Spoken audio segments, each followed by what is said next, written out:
नमस्कार। आज के ऑनलाइन वीडियो में आप सभी का स्वागत।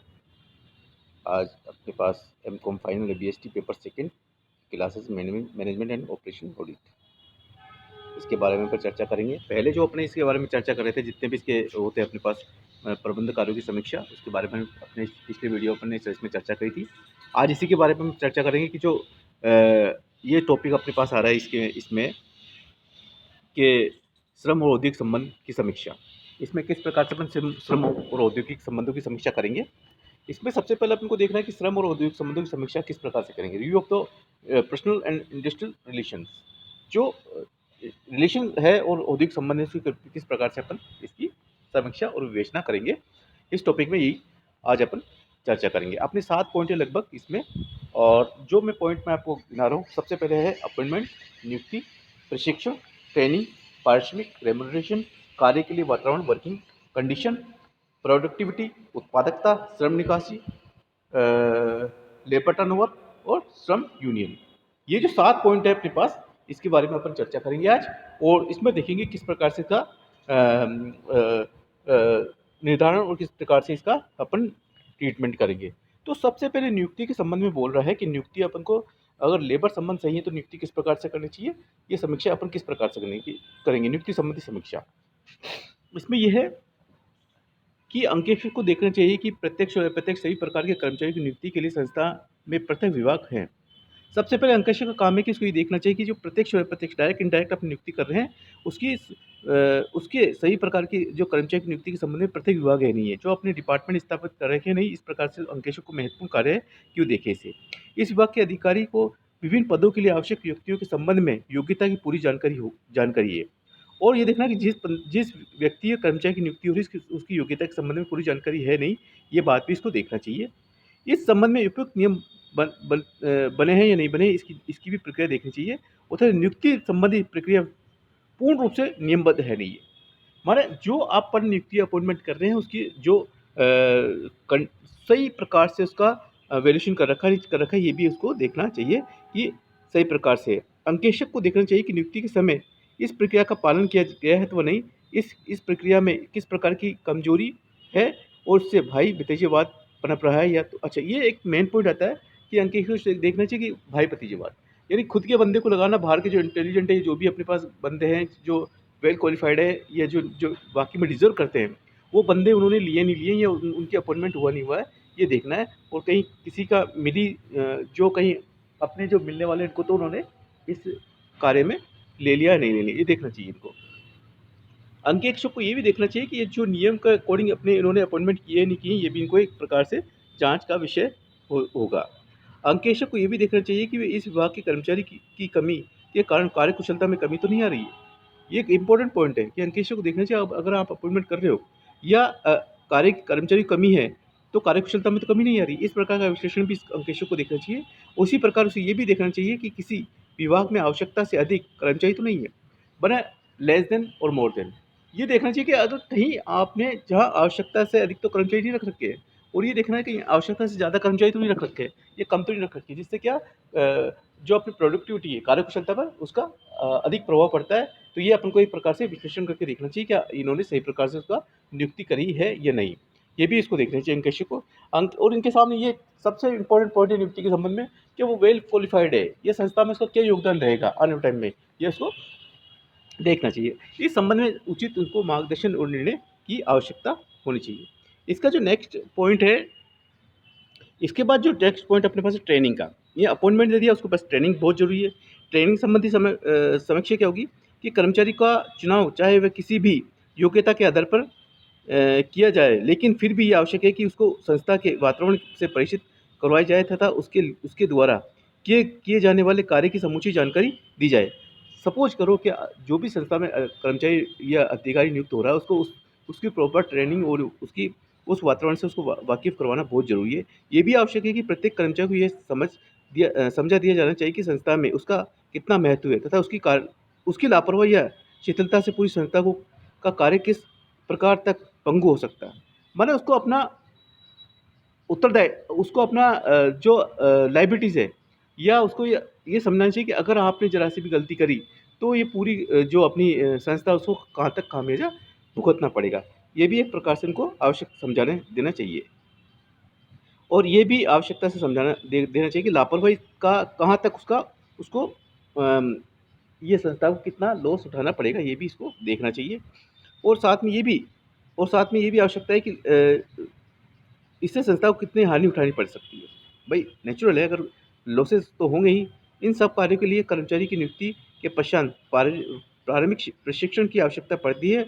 और अंकेशक को ये भी देखना चाहिए कि संस्था में इन कार्यों के लिए संतोषप्रद प्रशिक्षण व्यवस्था विद्यमान है अथवा नहीं। माने जो सॉरी, जो प्रॉपर ट्रेनिंग है वो है या नहीं, ये भी इनको देखना चाहिए।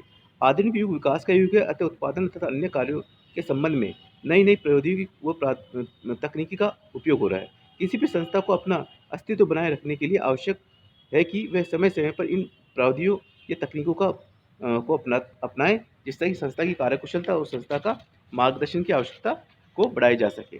ये देखना चाहिए संस्था को कि अपन किस प्रकार से उसकी कार्यकुशलता और उसका आवश्यकता को बढ़ा सकते हैं। थर्ड पॉइंट इसमें कह रहा है कि अपने रेम्यूनरेशन रेम्यूनरेशन क्या है अपने पास, कि आपने क्या करा, पहले अपॉइंटमेंट दे दिया, ट्रेनिंग दे दी, अब रेम्यूनरेशन आप उसको कहाँ कितना पारिश्रमिक दोगे। मैंने पारिश्रम संबंधी ये डिपेंड करता है योग्यता के आधार पर, उसकी कार्यकुशलता के आधार पर, उसके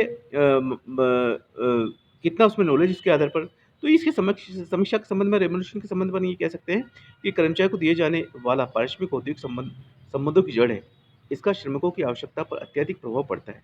कर्मचारी को देय पारिश्रमिक का निर्धारण करते समय ये ध्यान रखना चाहिए कि मूल्य स्तर को ध्यान में रखते हुए कर्मचारी उचित जीवन स्तर प्राप्त कर सके। माने एक कर्मचारी की आवश्यकता इस पर डिपेंड करती है कि उसको कितना पारिश्रमिक मिल रहा है, जिससे कि समाज में अपना अच्छा जीवन यापन कर सके, उसको ये भी देखना चाहिए।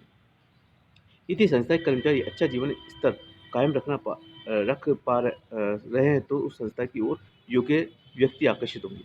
नेचुरल है, अगर देखो किसी संस्था का नाम होगा, उसके संस्था के कर्मचारी अच्छे ढंग से रह रहे हैं, अपना जीवन स्तर कर पा रहे हैं, तो अन्य व्यक्ति भी उस संस्था की तरफ आकर्षित होंगे और वहाँ पर अच्छा उनका संस्था की गुडविल बढ़ेगी।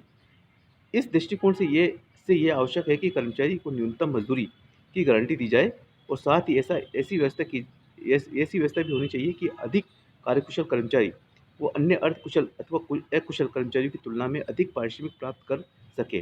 मैंने कर्मचारियों में अपनी कुशलता में वृद्धि करने के लिए प्रोत्साहन देने के लिए प्रेरणादायक योजनाएं हैं। मैंने जो इंसेंटिव स्कीम है, उसके अधिक उनको एक ऐसी योजना चलानी चाहिए कि वो अपने पारिश्रमिक योजनाएँ चला सकें और उनका अच्छे से क्रियान्वयन कर सकें। इससे ये भी देखना चाहिए कि अंकेशक को ये देखना चाहिए कि कर्मचारी को दिए जाने वाला पारिश्रमिक समय पर प्रदान कर दिया जाता है अथवा नहीं। नेचुरल है, अगर आप किसी चीज़ की समय की इम्पोर्टेंस होती है कि आप उसी कार्य को समय पे करते हो, तो उसकी बहुत बड़ी इम्पोर्टेंस होती है। यदि ऐसा नहीं होता है तो ये श्रम असंतोषजनक पैदा कर सकता है। आजकल खाद्य पदार्थ तथा अन्य सामग्री की कमी व अन्य मिलावट आदि समस्याओं के कारण कुछ कंपनियां अपने कर्मचारियों को सस्ती दर पर शुद्ध पदार्थों की आपूर्ति करती है। यदि बिक्री कर्मचारी की अनुपूर्ति के आधार पर की जाती है, तो कंपनी को इस संस्था में काफ़ी खर्चा करना पड़ेगा। नेचुरल है कि अगर आप सही नहीं होगा तो उसमें खर्चे में काफ़ी आएगा और खर्चा कंपनी का ज़्यादा हो जाएगा। तो ये चीज़ें भी इसको देखना चाहिए इस संबंध में। इसके बाद हो रहा है अपने पास वर्किंग कंडीशन। अब ये पारिश्रमिक मिलने के बाद, रेम्युनरेशन मिलने के बाद एक आती है वर्किंग कंडीशन। कि किस प्रकार की वर्किंग कंडीशन होनी चाहिए, कि उसकी समीक्षा कैसे करेगा ऑडिटर। माने मज़दूरों की कुशलता एवं श्रम संबंधों पर इस वातावरण पर बहुत बड़ा प्रभाव पड़ता है। उसके अंतर्गत श्रमिकों को कार्य करना पड़ता है। कुछ कार्य कारखाना वातावरण ऐसे हो सकता है कि जिससे कि मज़दूरों के स्वास्थ्य पर प्रतिकूल प्रभाव पड़ता है। मैंने ये नेचुरल है कि कुछ-कुछ फैक्ट्री होती है, जैसे गैस की फैक्ट्री, कुछ ऐसे केमिकल की फैक्ट्री जैसे हो सकती है, उसके मज़दूरों पर कार्यकुशलता पर उनकी सेहत पर बहुत बड़ा प्रभाव पड़ता है। तो ये देखना चाहिए कि भई कंडीशन व्यवस्था, ये जो जो वहाँ की वर्किंग व्यवस्था कैसी है? ये भी अंकेशक को देखना चाहिए और अंकेशक को देखना चाहिए कि इस वातावरण द्वारा जनित खराबियों को दूर करने के लिए आवश्यक उपाय किए गए हैं अथवा नहीं। उदाहरण के मान लो कि अगर कोई एक कताई मशीन में उड़ते रहने वाली रुई श्रमिक और अन्य कर्मचारियों के फेफड़ों में जमा होकर विकृत उत्पन्न कर सकती है। नेचुरल है, रुई की फैक्ट्री है, उसमें धीरे धीरे कपास उड़ेगा तो उसके फेफड़ों फेफड़ों में जाएगा।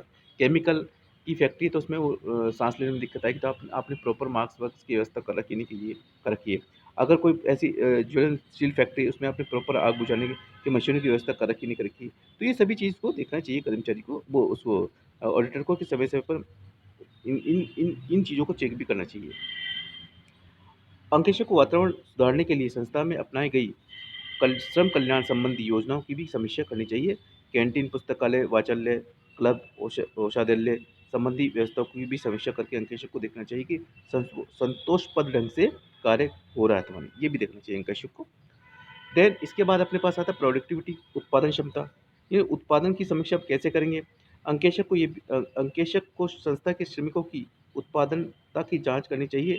उसकी उत्पादकता की तुलना अन्य संस्थाओं के श्रमिकों की उत्पादकता से करनी चाहिए। मैंने एक कंपैरिजन करना चाहिए भी उस फर्स्ट एंड सेकंड का, ठीक है? एक अपने पास एक फैक्ट्री का और एक दूसरी फैक्ट्री का, ये भी देखना चाहिए। यदि श्रमिकों की उत्पादकता कम है तो उसमें वृद्धि किस प्रकार से की जाए? सपोज़ करो उनकी उत्पादकता कम है तो आप अपने में से वृद्धि किस प्रकार से करेंगे? इसके लिए सुझाव देना चाहिए। यदि भूतकाल में उत्पादकता में वृद्धि करने के लिए उपाय किए जाने हैं तो अंकेक्षक उन उपायों को किस प्रकार से करें और उनमें किस प्रकार से सॉल्यूशन करें, किस प्रकार का विश्लेषण करें। इसका भी एक देखना चाहिए कि अपन किस प्रकार से उसमें सुधार कर सकते हैं। यदि वह उपाय कारगर सिद्ध नहीं हो पाए तो इस संबंध में कारणों की, अगर मान लो जो उपाय किए वो कारण सिद्ध सही नहीं हो रहे हैं तो उनके संबंधों की उसके जो जाँच के द्वारा जाँच की जाए और ये देखना चाहिए कि जो कार्य किए उनको एक्चुअल में वो क्रियान्वयन तक क्यों नहीं हो रहे हैं, और इनको ये भी पता लगाना चाहिए कि किस प्रकार से नहीं हो रहे हैं। इसमें एक चीज़ ये भी देखना चाहिए कि यदि उपाय कारगर सिद्ध नहीं हो रहे हैं हुए तो इस संबंध में कारणों का विश्लेषण करना चाहिए और इन उपायों को आर्थिक प्रभावी बनाने के लिए आवश्यक सुझाव देने चाहिए। ये देखना चाहिए कि अगर जो अपन जो कार्य कर रहे हैं वो क्यों नहीं इम्प्लीमेंट हो रहे हैं, उस पर सत्यता पे क्यों नहीं सही उतर रहे हैं, तो उनके संबंध में अपन सही मार्गदर्शन कैसे लें, अंकेक्षक को ये भी देखना चाहिए।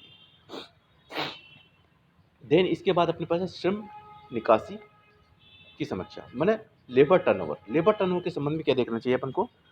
यदि अनुभवी श्रमिक संस्था को छोड़कर जाते हैं तो ये संस्था के लिए एक निराशक स्थिति है। ऐसे इसी अगर अनुभवी श्रमिक संस्था छोड़ के जा रहा है तो श्रम निकासी कहते हैं। अपने एक अच्छे श्रमिक अपनी संस्था छोड़ के क्यों जा रहे हैं, रीज़न क्या है, उसका वैल्यूएशन करें। उसमें अपने पास क्यों, कौन सी कमी रहेगी, अपन को क्या दे नहीं पाए, उनकी आवश्यकता क्या पूर्ति नहीं कर पाए, तो सब चीज़ों का उसको विश्लेषण करना चाहिए। और कुछ अवस्थाओं में श्रम निकासी अनिवार्य होती है, जैसे श्रमिकों की मृत्यु, अवकाश ग्रहण करना आदि। इन कारणों को नियंत्रित नहीं किया जा सकता, लेकिन यदि श्रमिक निकासी का कारण श्रमिकों के व्याप्त असंतोष की भावना है तो उसके कारणों का विश्लेषण किया जा सकता है तथा उन्हें दूर किया जाने के उपाय किए गए हैं नहीं, ये भी देखना चाहिए। यदि पूर्व में इस दिशा में कोई प्रयत्न किए गए हैं तो अंकेक्षक को उसकी प्रभावशीलता की समीक्षा करनी चाहिए और यदि उसमें कुछ कमियां हैं तो उन्हें दूर करने की भी आवश्यकता है। अगर सपोज करो उसमें कोई कमी है तो उन्हें अपन किस प्रकार से दूर कर सकते हैं। लास्ट पॉइंट अपने पास है श्रम संघ लेबर यूनियन संबंध की समीक्षा। आजकल प्रत्येक कारखानों के श्रमिक किसी न किसी संघ के सदस्य आवश्यक होते हैं। यूनियन बहुत जरूरी है। श्रम आंदोलन पर इन संघों का बहुत प्रभाव पड़ता है। इन संघों के निर्माण में प्राय यह भावना पर्याप्त रहती है कि काम मालिक द्वारा श्रमिकों के हितों की सब उपेक्षा की जाती है और उसका शोषण किया जा सकता है तथा इन सब से श्रमिकों के हितों की सुरक्षा के लिए संघ का निर्माण किया जाता है।